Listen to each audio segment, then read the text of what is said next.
Спящая красавица. Жили на свете король с королевой, которые очень хотели иметь ребенка. И вот, наконец, у королевы родилась дочка. По случаю ее рождения был устроен большой праздник со множеством гостей и подарков. Самые почетные места за королевским столом были оставлены для 7 фей, которые в те времена еще жили кое-где на белом свете. Все знали, что эти добрые волшебницы, стоит им только захотеть, могут одарить новорожденную такими драгоценными сокровищами, каких не купишь за все богатства мира. Перед феями поставили великолепные обеденные приборы, тарелки из лучшего фарфора, хрустальные кубки и по ящичку из золота. В каждом ящичке лежали ложка, вилка и ножик, тоже из чистого золота, и притом самой тонкой работы. И вдруг, когда гости уселись за стол, дверь отворилась, и вошла 8-я фея, которую забыли позвать на праздник, потому что она была очень старой, и все думали, что она уже умерла.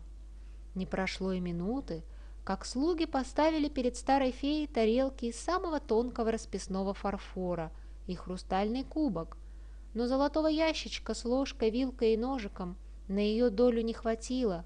Вместо золотых старухи подали обыкновенную ложку, вилку и ножик. Старая фея очень обиделась. Она подумала, что король с королевой невежливые люди и встречают ее не так почтительно, как следовало бы. Отодвинув от себя тарелку и кубок, она пробормотала сквозь зубы какую-то угрозу. К счастью, юная фея, которая сидела рядом с ней, вовремя услышала ее бормотание. Опасаясь, как бы старуха не вздумала наделить маленькую принцессу чем-нибудь очень неприятным, например, длинным носом или длинным языком, она, чуть только гости встали из-за стола, пробралась в детскую и спряталась там за пологом кроватки. Юная фея знала, что в споре обычно побеждает тот, за кем остается последнее слово, и хотела, чтобы ее пожелание было последним. И вот наступила самая торжественная минута праздника. Феи вошли в детскую и одна за другой стали преподносить новорожденные дары, которые они для нее припасли. Одна из фей пожелала, чтобы принцесса была прекрасней всех на свете. Другая наградила ее нежным и добрым сердцем. Третья сказала, что она будет расти и цвести всем на радость. Четвертая обещала, что принцесса научится превосходно танцевать. Пятая, что она будет петь как соловей, а шестая, что она будет играть одинаково искусно на всех музыкальных инструментах. Наконец очередь дошла до старой феи. Старуха наклонилась над кроваткой и, тряся головой больше от досады, чем от старости, сказала, что принцесса уколет себе руку веретеном и от этого умрет. Король с королевой и все гости не могли удержаться от слез. И вот тут-то из-за полога появилась юная фея и громко сказала: «Не плачьте, король и королева, ваша дочь останется жива. Правда, я не так сильна, чтобы сказанное слово сделать несказанным. Принцесса должна будет, как это ни грустно, уколоть себе руку веретеном. Но от этого она не умрет, а только заснет глубоким сном и будет спать целых 100 лет, до тех пор, пока ее не разбудит прекрасный принц». Это обещание немного успокоило короля с королевой, но все же они запретили всем подданным впредь в своем королевстве прясть пряжу и хранить у себя дома веретеные прялки. Но когда принцессе исполнилось 15 лет, она с родителями отправилась в один из своих загородных домов, стала осматривать древний замок и забрела на самую верхушку дворцовой башни. В тесной каморке башни сидела старушка и пряла пряжу. Она, оказывается, ничего не знала о запрете короля. Девушке стало очень интересно, и она попросила попробовать прясть. Едва она прикоснулась к веретену, как уколола себе палец и упала замертво. Король с королевой были убиты горем. Они приказали перенести принцессу в самую красивую залу дворца и уложить там на постель, украшенную серебряным и золотым шитьем, и попросили слуг не тревожить ее, пока не наступит час ее пробуждения. Добрая фея, узнав о несчастье, тут же примчалась в замок.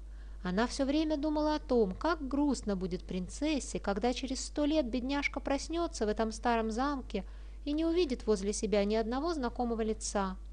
Чтобы этого не случилось, фея сделала вот что. Своей волшебной палочкой она прикоснулась ко всем людям, которые были во дворце, кроме короля и королевы. И сейчас же все, кого коснулась волшебная палочка феи, заснули. Заснули ровно на 100 лет, чтобы проснуться вместе со своей хозяйкой и служить ей, как служили прежде. Не заснули только король с королевой. Фея нарочно не коснулась их своей волшебной палочкой, потому что у них были дела, которые нельзя отложить на 100 лет. Возвратившись к себе в столицу, они издали указ о том, чтобы никто не смел приближаться к заколдованному замку. Впрочем, и без того к воротам замка невозможно было подойти. В какие-нибудь четверть часа вокруг его ограды выросло столько деревьев, больших и маленьких, столько колючего кустарника, и все это так тесно переплелось ветвями, что никто не мог бы пробраться сквозь такую чащу. И только издали, да еще с горы, можно было увидеть верхушки старого замка. Все это фея сделала для того, чтобы ни человек, ни зверь не потревожили покоя спящей принцессы. Прошло 100 лет, много королей и королев сменилось за эти годы. И вот в один прекрасный день сын короля, который царствовал в то время, отправился на охоту. Вдалеке, над густым дремучим лесом, он увидел башни какого-то замка. «Чей это замок? Кто в нем живет?» – спрашивал он у всех прохожих, попадавшихся ему по дороге, но никто ничего не мог ответить. Тут к нему подошел старый крестьянин и, кланяясь, сказал: «Добрый принц, полвека тому назад, когда я был так же молод, как вы сейчас, я слыхал от моего отца, что в этом замке спит непробудным сном прекрасная принцесса, и что спать она будет еще полвека, до тех пор, пока благородный и отважный юноша не придет и не разбудит ее». Принц сразу решил, что ему-то и выпало на долю счастья пробудить ото сна прекрасную принцессу. Недолго думая, он поскакал туда, где виднелись башни старого замка. И вот перед ним заколдованный лес. Принц соскочил с коня, и сейчас же высокие толстые деревья, заросли колючего кустарника, все расступилось, чтобы дать ему дорогу. Словно по длинной прямой аллее пошел он к воротам замка. Еще 100 шагов, и он очутился на просторном дворе перед замком. Принц посмотрел направо, налево, и кровь похолодела у него в жилах. Вокруг него лежали, сидели, стояли, прислонившись к стене, какие-то люди в старинной одежде. Все они были неподвижны, как мертвые. Принц понял, что они просто спят. И вот перед ним, наконец, комната с золочеными стенами и золоченым потолком. Он вошел и остановился. На постели покоилась прекрасная юная принцесса лет 15-16. Красота ее так сияла, что даже золото вокруг нее казалось тусклым и бледным. Он тихо приблизился, опустился на колени и поцеловал ее.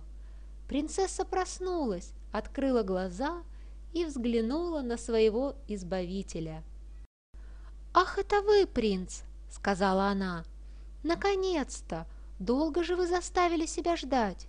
Не успела она договорить эти слова, как все кругом пробудилось. Весь замок от флага на башне до винного погреба ожил и зашумел, а принц и принцесса ничего не слышали. Они глядели друг на друга и не могли наглядеться. Принцесса позабыла, что ничего не ела уже целый век, да и принц не вспоминал о том, что у него с утра не было во рту маковой росинки. Они разговаривали целый день и не успели сказать даже половины того, что хотели.